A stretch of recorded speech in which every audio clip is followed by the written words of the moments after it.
Ready to dive in. Today, we're looking at Florence .9.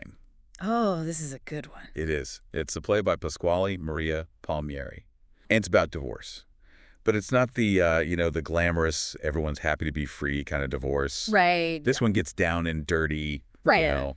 It's about the impact on everyone, especially the kids. Exactly. It really pulls back the curtain on what happens behind closed doors and the emotional fallout, especially for the kids caught in the middle. Yeah, and the play centers on Florence. Oh, really? Yeah, and it just makes me think of her as like a work of art, a little bit, still in progress, but trying to find that beauty amidst all this chaos. That's a really great point. And, she's surrounded by these very strong personalities, starting with her father, Jack. Because he's the Mercedes car dealer.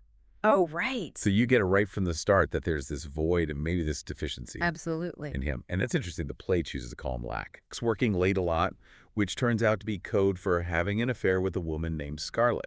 And the way he justifies it is, well, it's pretty shocking, to be honest. Yeah, the way he talks about Vanessa, it's dehumanizing. It is. He actually compares her to an old car. And Scarlett, she's the shiny new model. Wow.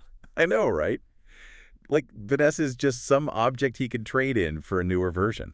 It speaks volumes about how he views women and relationships in general. But remember, we're only getting his side of the story at this point.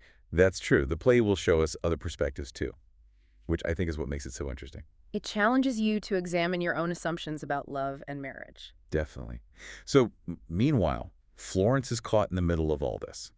She overhears this massive fight between her parents, and it's clear she's absolutely crushed. This is where you really start to feel for the kids, It's easy to focus on the drama between the adults, but the children are the ones who often suffer the most. Yeah, they're trying to process this huge, life-altering event, and they don't even have the tools to deal with it. They're losing their sense of security, their stability. Their whole world is being turned upside down. And it's like no one's really paying attention to what they're going through. Right. They're just collateral damage in the grown-ups' war. Desires. And unfortunately, Florence gets caught in the middle of all of this, as these two are changing and figuring things out. Absolutely. And, one of the most interesting things about Jack is that he always says this phrase, I have done nothing. Oh, yeah, over and over and over. And it's almost as if he's delusional. He can't see the damage he's causing. He's in complete denial about his actions. Yeah, doesn't take responsibility. And how they affect Florence especially. Exactly. And that brings us to a very important scene in the play, and that is the fat incident. Yeah. So basically, Jack is pressured by Scarlett. Right. To criticize Florence's appearance. And that is just devastating for a young girl already dealing with so much. I know. It's just awful because, she's already dealing with her self-esteem and the divorce on top of it all. And then for your father to say that to you. Awful. It's really just a betrayal. It is. And that leads her to retreat inward. Yeah. And she finds comfort in her best friend Janice and her art teacher, Miss Madison. Yeah, she calls her JoJo. JoJo. Yeah. And those female relationships really become crucial for her at this time. Yeah, they become her lifeline, offering her this understanding and support that's missing from her family life. Yes. And it's interesting how the playwright contrasts these strong female relationships with the very fractured relationships that Florence has with her parents. Yeah, you start to think that maybe healing and connection can happen outside of the traditional family structure. Absolutely. And these relationships become even more important when we see how Vanessa, reacts to the divorce. Yeah, let's talk about Vanessa. I mean, she's furious, and rightfully so. Yes, and she channels that anger into getting justice in the divorce proceedings. Oh, yeah, she wants to take everything from him. Everything. Money, house, the car. All of it. Yeah, she wants to strip him of everything. She's really out for blood. She is. She's hurt and wants him to feel that pain. I know, but is she really considering what's best for Florence? Right. Or is she so caught up in her own pain? Good point. That she doesn't see how this is affecting her daughter? That's a question that we see throughout the play. Yeah. Because even though Vanessa is fighting for her daughter's financial security, she's not really addressing the emotional impact this is having on Florence. Right. And it just goes to show that sometimes even when you're trying to do the right thing, it can still have these unintended consequences. Yes, especially when it comes to something as sensitive as a child's heart. Absolutely. Yeah. And it's a good reminder that divorce is not just this legal battle. Right. It's really an emotional earthquake. That can really leave everyone, especially the children, feeling lost and shattered. Yes, it does. As we go deeper into Florence .9, you really see how Jack's world is falling apart. Oh, yeah. He loses his Mercedes showroom. The money's gone. Yeah, he's lost his house, basically. All those symbols of the life that he built are stripped away. It's true. There's that one scene where he tries to get Scott Scarlett's husband to convince Janice to talk to Florence. Oh, my gosh. It's like, come on, Jack. Like, face the music already. No. He just can't handle it. No, he's so used to getting his way that he just can't understand why Florence is rejecting him. Right. And through all of this, he keeps repeating that, I have done nothing. Oh, gosh. It's like a broken record. It really is. And it shows how disconnected he is from everyone's pain. Totally. Yeah, he's built these walls of denial around himself. But while Jack is spiraling, Florence finds comfort in this unlikely place. Where's that? With JoJo, her art teacher.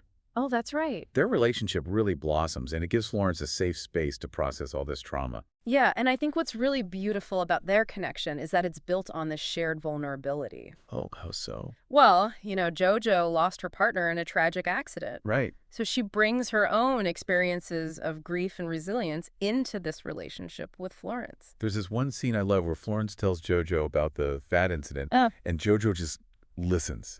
She doesn't try to sugarcoat it or offer these empty platitudes. Exactly. She just validates Florence's feelings and encourages her to, use art as an outlet. It's a really powerful moment because it shows the importance of having someone who truly sees you, who understands your pain.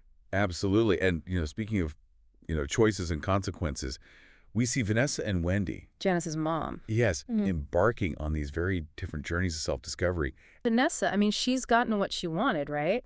The house, the money, a new life. Right. But do you think she's truly happy? That's a good question. Yeah.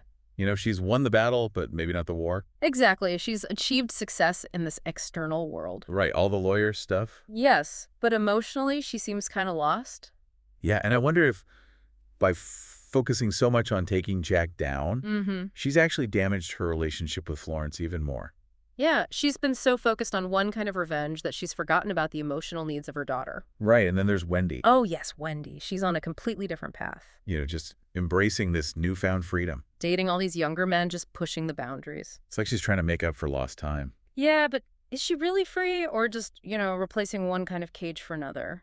And through all of this, Florence keeps retreating further into her art. Finding an escape. Yeah, there's this really powerful scene where she's standing in front of a mirror, putting on makeup. Oh, yeah.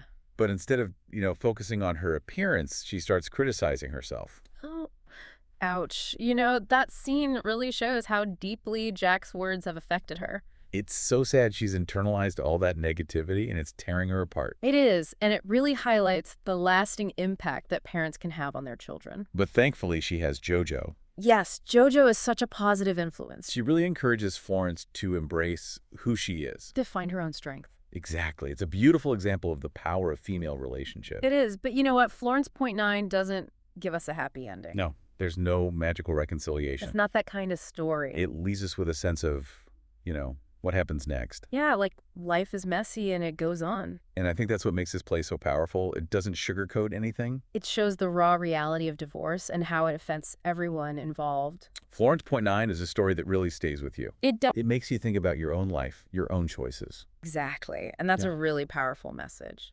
Well, that was our deep dive into Florence Point 9. Hope you enjoyed it. Join us next time for another deep dive into something new.